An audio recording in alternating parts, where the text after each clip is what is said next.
Packers, Eagles. The one stat I'm going to toss you here, and I found this interesting because I know we've talked a while about Eagles kind of blowing games and that being a part of something we've talked about in the past. It is interesting the fact that under Sirianni, Philly 24-2 straight up, 17-7-2 as a home favorite when leading by 7+ points at any point in the game. Pretty good. When the opponent is above 500, they're 14-0 straight up, 12-2 against the spread. So they're not blowing leads. And Hurts, we're making the assumption is going to be out there and everything looks good. I know A.J. Brown didn't practice today, but that's just an anticipation to make sure he's 100%. And the other one, just leading at any point in the game. Sirianni's 50-20. Minimum 20 games as a coach. That's the third best since he entered the league with Andy Reid and Sean McDermott. So obviously that's Mahomes and Josh Allen, but Sirianni and Hurts done a pretty good job themselves. So I found that intriguing, but go into it. I know this one is a little bit deeper than the other ones because there's a lot going on here. So talk to me. Yeah, this to me is the game by far that I'm most interested in this weekend. Unfortunately, it's also the game right now that I'm most uncertain because we still don't really know about Jalen Hurts or Jordan Love. We talked about Jalen Hurts. He's not cleared yet. I expect he will be. Jordan Love, kind of some weird stuff from him practicing too. We saw him kind of bang the hand and the elbow, some weird non-answers there. There's a real chance. I hope we get a great game here, but there's a real chance one of these quarterbacks just isn't himself or even doesn't get to finish the game here. So I think you have to be careful about betting specifically things in this game. Other reasons too, there's just some unknowns here, more than I expected. The Packers defense has really good metrics this season, but are they real? Do they really show up against top competition here? They've been terrible covering middle of the field, but the Eagles do not like to attack middle of the field. That's not a Jalen Hurts place he lives. Packers have the fourth most turnovers forced. Eagles don't turn it over much. So what happens if you're not getting those big play turnovers? Xavier McKinney was getting like one every game for a while. What if they're not there? On the flip side, Eagles offense, weirdly, might be the weak link out of the units in this game, especially the passing attack. So can they attack the Packers over the middle? Can they attack the Packers in the red zone where they've been pretty bad against the pass, but so have the Eagles? So a lot of unknown where it could kind of go either way there. Packers against playoff teams 2-5, Eagles 5-2. So that should be advantage Eagles. That's why they're clearly favored here. But a key thing too that I think will be really interesting here, strength of schedule is hugely different between these two teams. Packers played one of the hardest strength of schedules all season and actually had a pretty low variance by their games. That's good. This team was really good all year, and they were consistently good, not variant, against the really good teams. Philadelphia had one of the softest schedules all year, including the absolute easiest schedule for their defense. And we've raved about how good the defense has been, but who have they played, and have they been able to match up against a team like the Packers, who I know they played in week 1, but very different teams for both of these two. So I'm going to end up playing mostly props here. We'll get into those shortly. If you want just something on a side or total here, if I had to, I would lean Packers on the money line plus 195, only because I just can't make the Packers a 2-1 underdog. I think they're too good of a team to say you're a 2-1 dog. I'd prefer to invest in who I think is going to win futures. We gave out Eagles plus 350 to win the NFC. If you like Eagles here, that odds get way better there. Jordan Love, Super Bowl MVP, 36-1 if you like the Packers. So to me, taking the team you like later into the playoffs is the one that I want here. I think I might want whoever wins this game as my NFC pick. I didn't want them playing each other here, but it does buy some value. So before I get into the props that I like as my main way of play here, do you have a side or way that you'd be leaning on Packers Eagles here?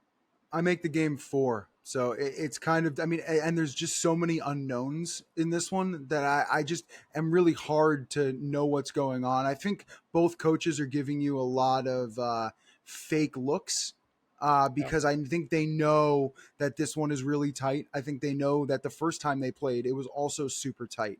And I think there's a lot we don't know entering this one. So in terms of like a side, I'm not necessarily wanting to lay with Philadelphia. So I do agree with you that if I was forced to do anything, I think I'd probably lean on the Green Bay side. But I do think the prop markets, as long as everyone plays, is a little more predictive.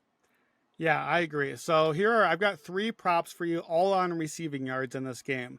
So first of all, we'll start with Saquon Barkley. These are all overs. You know I love to play my overs on props usually. They're just more fun that way. Let's have a little fun as bettors. The Packers allow the second most receptions to running backs on the season. That's that bad middle of the field thing coming through a little bit.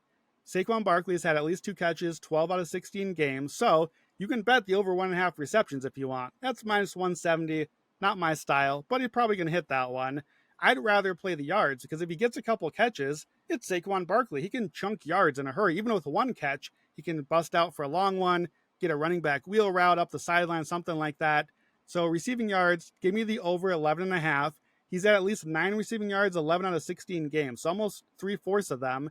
He's had 20 yards or better 6 times, 40 yards or better 3 times. So I'm going to take the escalator on Saquon, over 11.5, and then 20 yards or better at plus 210, 40 or better at plus 850.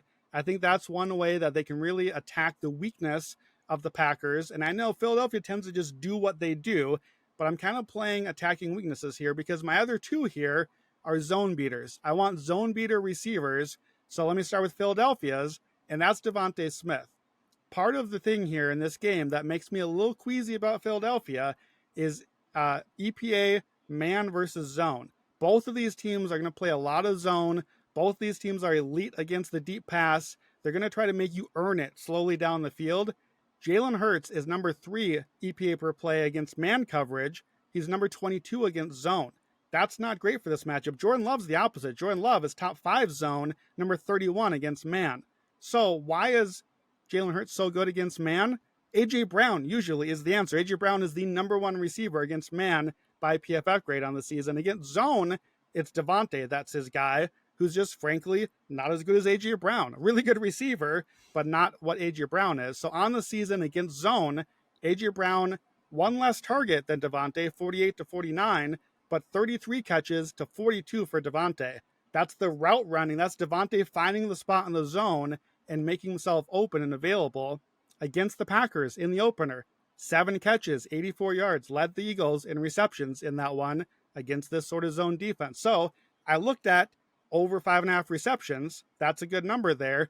But I actually am going to end up playing the yards here because in games where Devontae has had 6 catches, over half of his games this year, he's averaging 86 yards a game in that one. So over 59.5, I got a huge margin for error in there rather than just 1 catch either way. And I could still go over this one even if I'm wrong about the receptions. Just give me like 1 long play. He's gone over that 2 of the games where he didn't have 6+ receptions. So no escalator here on Devontae. We'll kind of get to a different version of that in a second, but over 59.5 yards. And then last one, Jaden Reed is Green Bay zone buster. This was one of our big hits earlier this year against Minnesota. He has been horrible against man. He's great against zone. 82 great against zone, 43 great against man. Almost all of his production has been against zone, including in the opener against the Eagles, 4 catches, 134 yards. And the Eagles, for all the things they've done well, have not been great against wide receiver 1 by DVOA. So again, with Jaden Reed, he's faded a little bit down the stretch here, but I think it's a good matchup for him. No direct escalator on him, but over 43.5 yards for him. Just the basic over. So Reed's over 43.5, Devontae over 59.5, Saquon over 11.5, and then his escalators. And I've got 2 other versions of an escalator here that we'll get to, but any thoughts on those 3 guys? I like where you're headed. The one bet I was thinking of as well with Jaden Reed, which I actually don't see posted yet, is I kind of want to taste of some rushing.